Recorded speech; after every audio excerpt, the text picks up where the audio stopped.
Well, hello, everybody. I am the Orca Theory. Welcome back. I'm actually trying a new way to record my videos today, because I've been noticing that OBS has been really giving me a lot of problems, and I'm not sure what's been causing all of them, but I can be certain that many of them were being caused by OBS itself. The software does hog a lot of CPU and a lot of GPU, to be honest. So what I'm doing here is I'm actually going through Dark Souls 3 now with Shadow Play. For those of you that don't know, if you have an NVIDIA card, you get access to the GeForce Experience, whatever, and it comes with its own audio and video recording software. So I'm giving that a shot. I've heard good things. I did a couple tests with actually RE7, and that was fine. It worked well enough. So I'm going to give it a shot here with this recording session. Should things go awry, the next leg of progress won't be too substantial, so I can just kind of capstone it itself in its own little video, take a tour of where I went. We have no more further business here in Firelink Shrine at the moment. We have some time here with patches before we have to absolutely do anything else. And we are really done with the Cathedral of the Deep at this point, so we're going to go back to I don't know if I want to go to Farron Keep or the Keep Ruins. I think we'll go to the Keep Ruins and take sort of kind of the long way around. I'll see you there. Alright, and we are back in Farron Keep. I'm noticing here that I'm getting some weird texture load-ins. I'm hoping that stays. Hopefully we'll see that for just this session. Who is this? Oh, just a friendly person. So we in Farron Keep here need to still unlock this door. This door will lead us to where the final boss area is of Farron Keep. So we're kind of bumping into a couple different sections here. But there are some areas worth exploring here, and I don't have a ton of souls here to waste. So we can just kind of run around and grab what we need to grab. I'm not too concerned with the enemies here. You can outrun most of them on this side of the swamp, because this side of the swamp doesn't have a ton of slowdown, but it's got the poison. You want to be careful of that. We have a couple of our crab friends here, and here we are. There's where the slowdown is. Hopefully gonna try to drag him out. Oof. Got myself off here.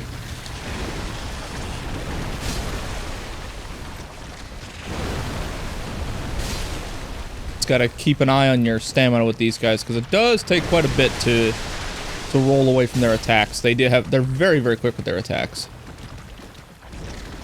Oof. As you can see right there. Got him. We got a stagger on him.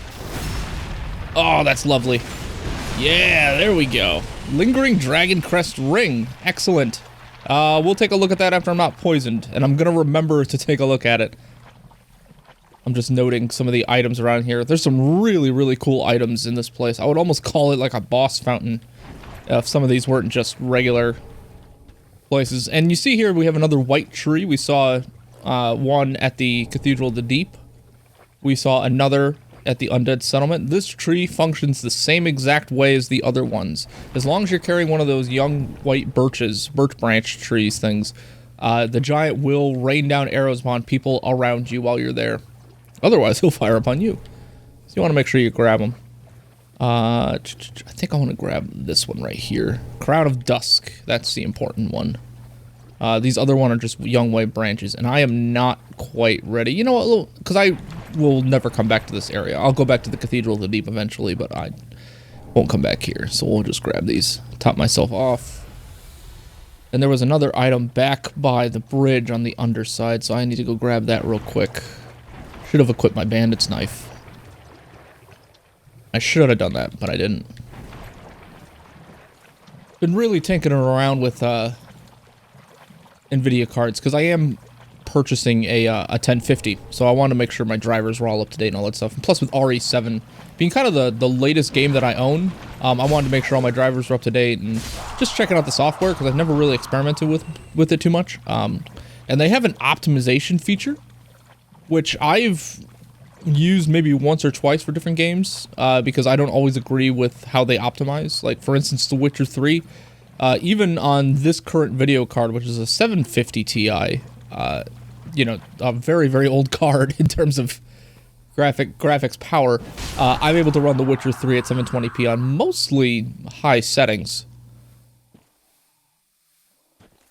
But G-Force does not agree with that. And we're going to talk about this in a second. I want to make sure these guys get out of my way first. Gotcha. And then just this guy. Oh, he's got a 6-pattern attack? No way.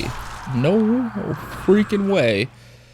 So these mushrooms, we're going to get a nice, good look. You can kind of see their eyes there just under the stalk of the mushroom.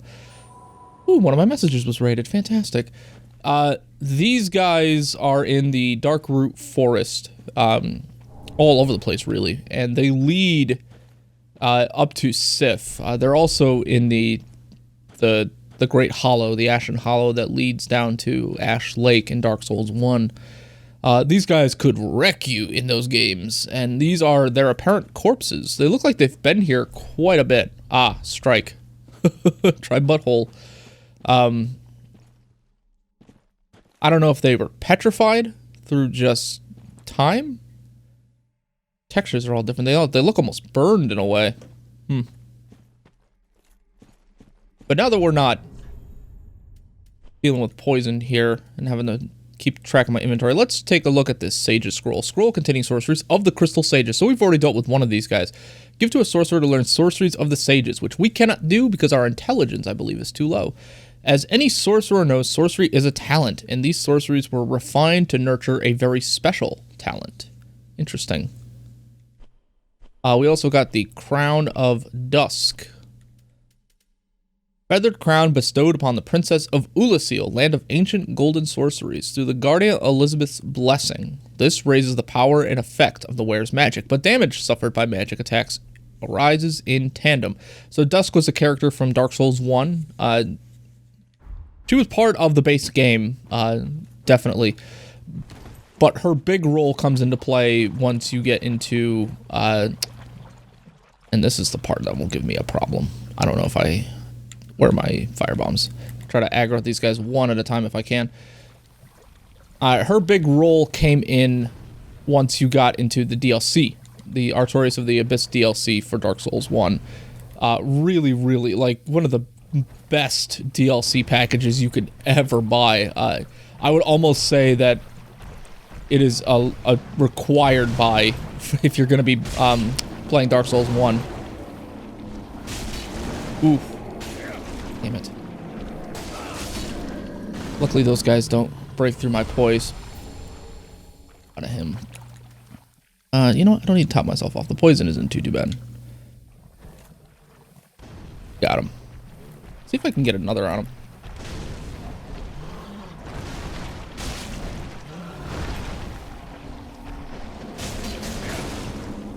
Luckily these guys aren't doing too much damage to me.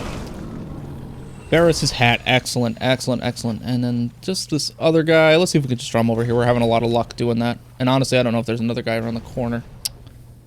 Aiming is so bad. But the whole crux of the Artorias of the Abyss DLC is that Princess Dusk was kidnapped by Primeval Man. Manus, the father of the Abyss, stole Dusk. And you're tasked with bringing her back. Oh, I got a critical attack on him. Sick. Black Bow of Ferris. One of the best bows in the game. And I don't know if there's a fourth guy. No, there isn't. Okay. We get a poison gem out of the deal. Super fantastic. The underbridge area. I think we're all set on this side. Back around here. Well, while we're here. Yeah, because this is, that tower over there is where the Dark Wraith is. So we have done just about everything on this side of the forest. We can actually just start to head back. Her crown being there heavily implies that this forest is in fact Darkroot Garden, or what was left of Ulasil, post events of Dark Souls 1. Leads me to wonder why it's so poisoned here. Poisoned usually comes along with corruption, like Blight Town and the poison swamp at the base of Blight Town. That came from what we assume to be Engi, one of the Covenant masters in Dark Souls 1. He experimented with toxin pyromancies. We assume that he was, in fact, the one that poisoned the swamp at the base of Blight Town and caused all those horrific transformations. I assume something maybe similar happened here. My guess, just based on the proximity to other zones, that it might be its proximity to the Abyss. Ulasil was initially corrupted by the Abyss. That's that was the whole crux of that DLC. I wonder if that corruption just tainted the land, made it poison to walk on. These Gru guys, who are these warriors that we've been fighting with spears that jump around and hop around and all that stuff, they are highly reminiscent of the corrupted denizens of the Artorias of the Abyss DLC. Not the same. These guys are more goat-like, and if I kill another one, you see right here, here's a Gru. He looks a little bit more goat-like, goat skull. Kind of got his own thing going on here. I'm just going to avoid these guys and head along this path. The last tower is actually up there that we need to light, so I need to make my way that way. Unfortunately, this swamp is just absolutely covered with these slug dudes. Wonder what those slugs are. What they started out as. A lot of things in this game. A lot of things like that, you know. And Dark Souls 1 really spoiled us on that a bit. Things were placed as such in Dark Souls 1 where you felt like everything had a purpose and everything had some sort of subtle meaning, which was largely true. Like, it's largely based on evidence. Oh, come on, give me that critical attack. I want to see it. Nah, never mind. Able to tank most of that. Not a problem. Going here as best I can. In Dark Souls 2, that was less the case. Items were nonsensically thrown around. It was really kind of a crapshoot. We got the nameless set. We'll take a look at that in a minute. But, you know, largely you can make your own assumptions about where items were in relation to the world. Ah, yes, I've been waiting for this. Yellowfinger. So, the fact that he's called Yellowfinger tells you right away that we're dealing with a Rosaria folk. And this is a scripted NPC invasion. Unfortunately, he is invisible.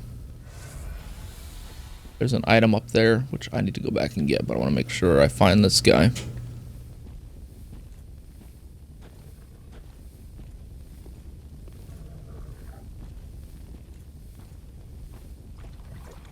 Fortunately, in this part of the swamp, you want to be careful how far you go. You got that guy right there.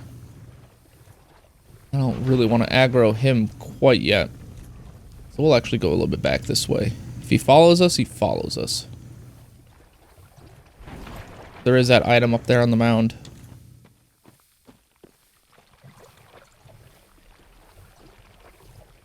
Gotta keep an eye out. Quite sure where he is. Here's another soup pot with some Estus soup if you need a free top-off. Visions of Woman. Thing note there. Got the Sunlight Talisman. Sunlight Talisman heavily associated with the Sunbro Covenant. By heavily associated, I mean directly related to them. The Sunbro Covenant makes use of a lot of lightning-based miracles. So having their own talisman just happens to make sense. If I can proc this guy. Got him. Oh, he's weak to fire. No shit.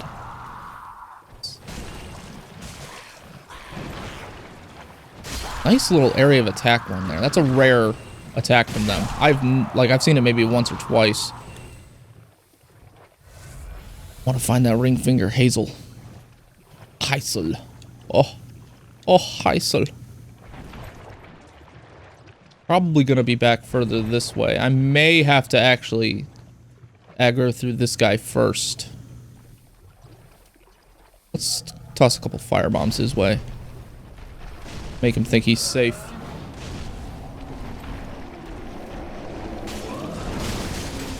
Ooh, that was a heavy hit. Okay. Fortunately, that's the only way I can really trade with him at this point. Wanted to get rid of him as soon as I could. Where are you?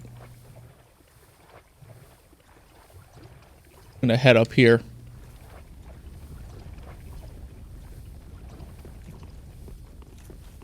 This is actually our last fire, so let's just make sure this area is clear before we proc it. Homeward Bone! Excellente! Dagger him. Oh no! Oh, of course.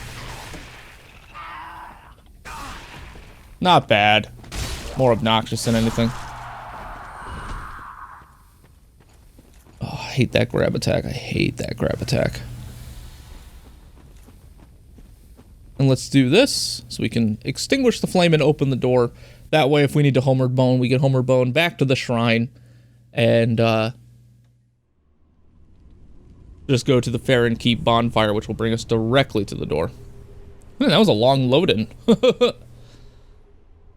We douse the flame. And we should get a short cutscene showing the door opening. Ah.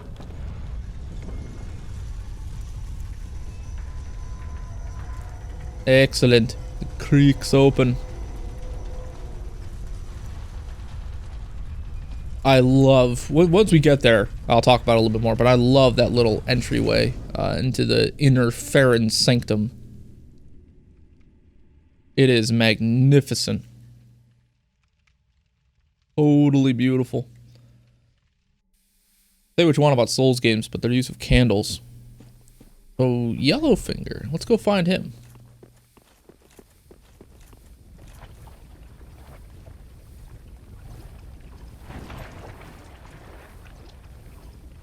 We do have a couple more things to do over on this side of the wood anyways.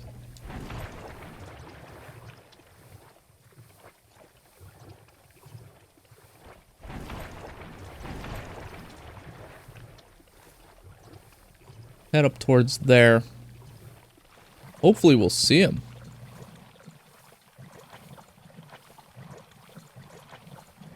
This is actually the entrance to the Farron Keep from the Crucifixion Woods, in case your mental map is a little lost. If you listen real closely, you can actually hear the bonfire. We'll keep traveling around until he gets here. Purple moss clumps, in case we need to cure ourselves of poison, which I am perfectly cool with dealing with right now. There we go. There he is. There's our buddy.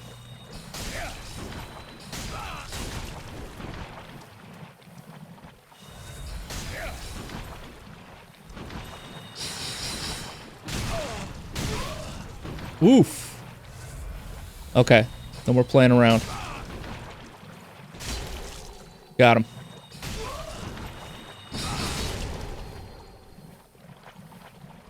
Nice big hit there. These guys can Estus. Gonna try to Estus again. Got him. Got him. Excellent. Excellent. Excellent. Hazel Pick and Xanthus Crown. We've gotten a number of things here. So I am actually just going to pop a quick Purple Moss. And we're going to read through some of this stuff now.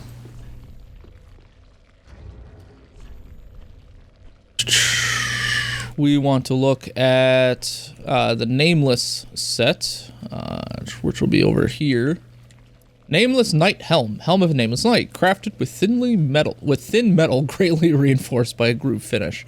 This is one of the starter set. I believe it's the Herald set.